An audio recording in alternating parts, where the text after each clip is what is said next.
Bernanke is one of the most powerful men in the world when it comes to your money. He holds the reins to our central bank, an institution controlled by both the public and private sector. Hello, how are you? Good, Welcome. Thanks very much for making the time. I know you guys. What would life be like without the Federal Reserve? We don't have to speculate. We know what it looked like because there was no Federal Reserve before 1913. During the 19th century, there were periodic financial crises where people would run to the banks and pull out their deposits, where the stock market would crash. When most of us think of bank runs, we think of the stock market crash of 1929. But in 1907, a massive panic threatened to annihilate the economy. There was nothing the government could do to stop it, until billionaire J.P. Morgan and his rich friends tapped into their personal wealth to bail out the banks. Which led Congress to say, look, enough is enough. We've got to have a central bank that can manage these crises. And that was the beginning of the process that led to the Federal Reserve. You're in the Situation Room happening now. We're following breaking news. Less than 2 years after Chairman Bernanke took office, he was faced with the worst financial crisis since the Great Depression. In a panic, when people are pulling all their money out of financial institutions, what the central bank does is provide short-term loans which help the banks stabilize. And that's what we did during 2008, 2009. But what about those who don't agree with the Fed's actions? They bail out Morgan Stanley and then Goldman Sachs. When I up, who bails me out? No one.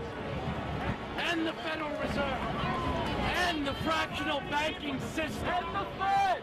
If you ask most people, I think they would say that the Fed spent a lot of taxpayer money trying to stop the crisis and bailed out banks and that kind of thing. The fact is the Fed doesn't spend government money. What the Fed does is buy and sell assets in the market. Those assets are U.S. Treasury bonds and government-guaranteed mortgage securities. Or we make short-term loans, which are then repaid. Loans repaid with interest. In the last 3 years, the Fed has given the Treasury $200 billion. That's profit, that's not loss, that's not cost. While decisions in Washington, D.C. affect the state of the nation's wallet, the Fed's 12 regional banks make sure there's enough physical cash to go around. Whether to fill new orders or replace your old worn-out bills, they call here, the Bureau of Engraving and Printing. Because when it comes to trusting your money, first appearances mean everything.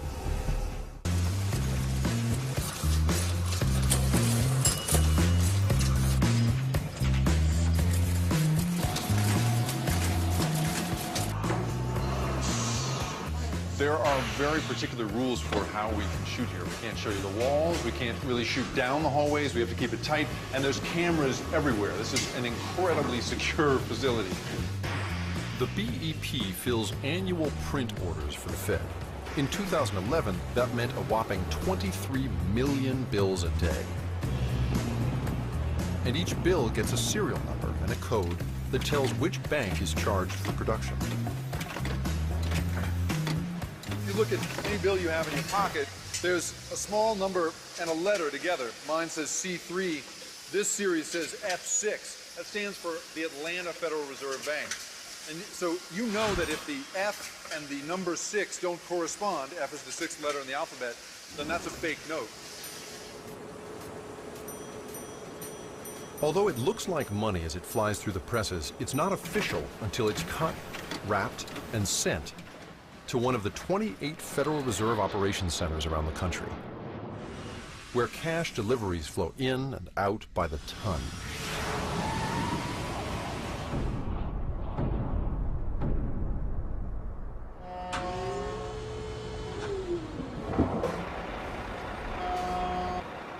It's 7 a.m., and I just got dropped off in East Rutherford, New Jersey, at the New York Fed's Currency Operations Center, called EROC.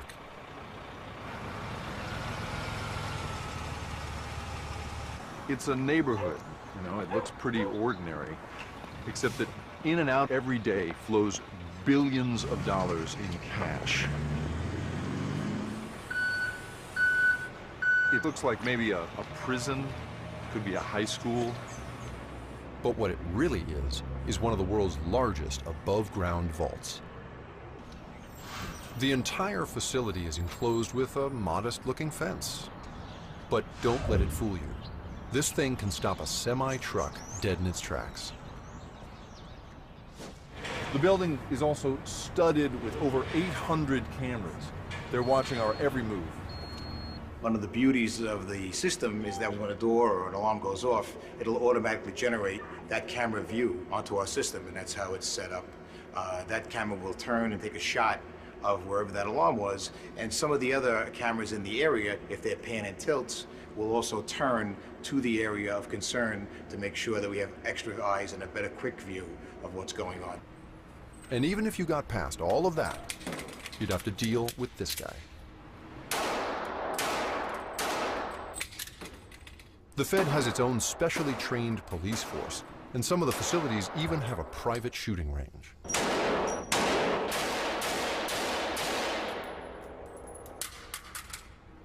If the building were, just by itself with unarmed guards, do you think that would be enough? It feels to me like a really hard place to break into, even if everybody here was just carrying sort of batons. Do you need the guns? Absolutely. That's what makes us a hard target. You have to understand something, that we're not the ones that set the standards. The people who want to do damage to the facility or the people are the ones that do. We just react to what they do. Even though we're very proactive, we still don't set the standards the bad guys do. Please stand on the bridge square until both doors are closed. Thank you.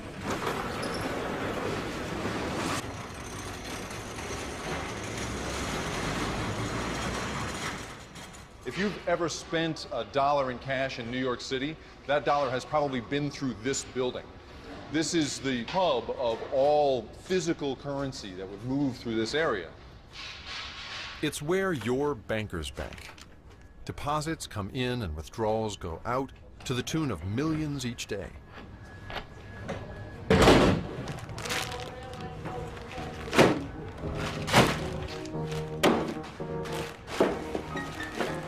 It's entered by the bagful into the Fed's accounts.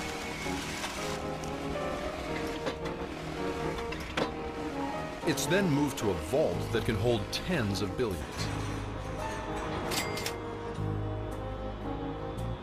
This is $20 million in cash right here in 50s and 100s. Here's $300,000 in singles. Here's $1.5 million in fives. There's room behind me for 5,400 of these boxes, controlled by a robotic system.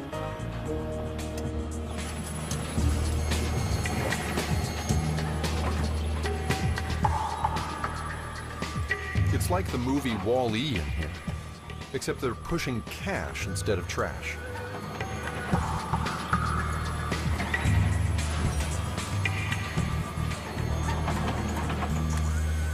The robots operate independently, guided entirely by laser positioning. And it's not just about security. They actually save the Fed money in manpower. Cash, especially coin, weighs tons. Here, this is the reject reel. This is for any suspected counterfeit notes, wrong denominator. That reel. At Iraq, Bob Krause is in charge of the whole shebang. Brought over here to the... And what comes in and out of currency ops is his domain. It's $1,000 in quarters. This is $1,000 in quarters right here. Holy cow, that's a lot of money. That is. This is parking meters for the year for me. And laundry. And laundry, all done right now. Wow. Oh, so this is where the nation's loose change ends up.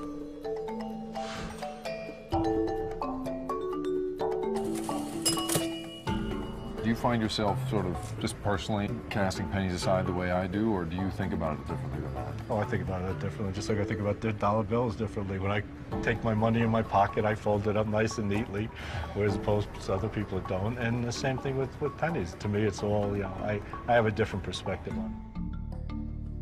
In the real world, our cash takes a lot of abuse, but it still has a long lifespan. Thanks in part to a small team of stress testers in Washington, D.C. American currency needs to be not just an enduring symbol, but it actually has to endure. The durability of money is part of the work of this lab, which is part of the Bureau of Engraving and Printing. And Virgil here is going to show me how much money can take. Okay, the chemicals we use are 1% sulfuric acid, sodium hydroxide 2%, bleach, carbon tet may be used by a dry cleaner. How long do these sit here?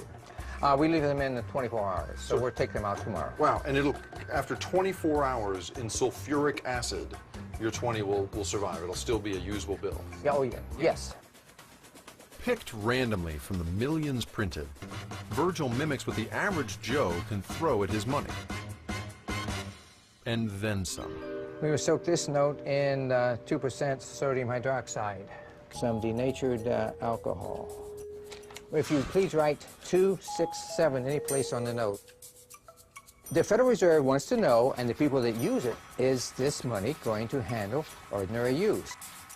Toss the notes in, please. Throw them on in there, yep. And we want it to be a square. We're going to roll it one direction. Okay. And put it in the crumple machine. This bill goes through terrible things. Poor Andrew Jackson. I don't see any ink loss on this one.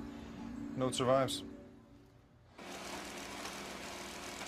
But cash does eventually wear out. And when it does, the Fed plucks it from circulation at currency centers like Iraq. So what happens with these deposits that goes through the machine is centers are checking for the quality of that money. Right. And it's through a series of light emissions in a note. Yeah. And based on that, it decides whether it's a good note or bad note. Yeah, sure. If it's a good note, it goes to the vault and it's recirculated. Right. If it's not, it goes into a shredder, it sucks down the tube. No kidding. Goes into They destroy it right here. Right here. Right So here. when you say bad note, I mean we're talking like a torn note or Torn one that's note. got dirt, schmutz on it. Worn. Right. So, for instance, like if Well, I'm I can't really, you're not supposed to bring any money out here. Oh, I'm sorry. But It turns out that having cash in your pocket is a security something breach. my wife gave me, right? I love Jake. Has a Okay, thing- no. Has a nice thing on it. This would get rejected. that but would be destroyed. That would be destroyed. That would be destroyed. immediately. I'm gonna have to Pick ask that you to put up. that away. I'm sorry. Sure, I'll put it away. But so let's say that the kind of currency that I would have in my pocket, right, or that anybody has in their wallet, they, I take it to the bank, I deposit it there. Eventually, all the money that people have in their wallets makes its way through a machine like this? So at some point in time, I would think it would. In rare and extreme cases, the Fed faces a job that is simply too big for the machines to process and shred. In the months following Hurricane Katrina, the Fed spent a number of weeks burning millions of water-soaked, moldy bills. In all, over 190 million worth of cash. The Fed's most important job during a crisis is to keep money available. Imagine if our ATMs ran dry. Yet when the unthinkable happens, moving money can become a logistical nightmare in an instant. The aircraft involved this morning, American Airlines Flight 11, Boston to Los Angeles. That was the first. What we're about to show you is footage captured on 9/11 from the many New York Federal Reserve security cameras. We really never even got to close that close to the building. The explosion blew and it knocked everybody over. These images have never been broadcast before.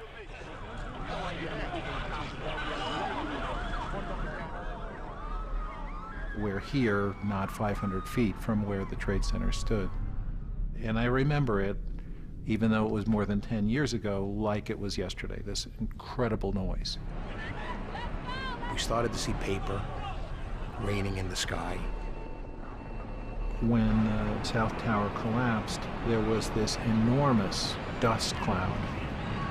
And then you felt the heat, a block and a half away, through the window of that fireball. You could actually feel the heat against your face. We looked up at our cameras and saw our officers. I think the quote was, "They're running, that's not good, why are they running?" It was like midnight when that dust cloud enveloped this building. So what the officers did down on the ground floor is they changed the normal command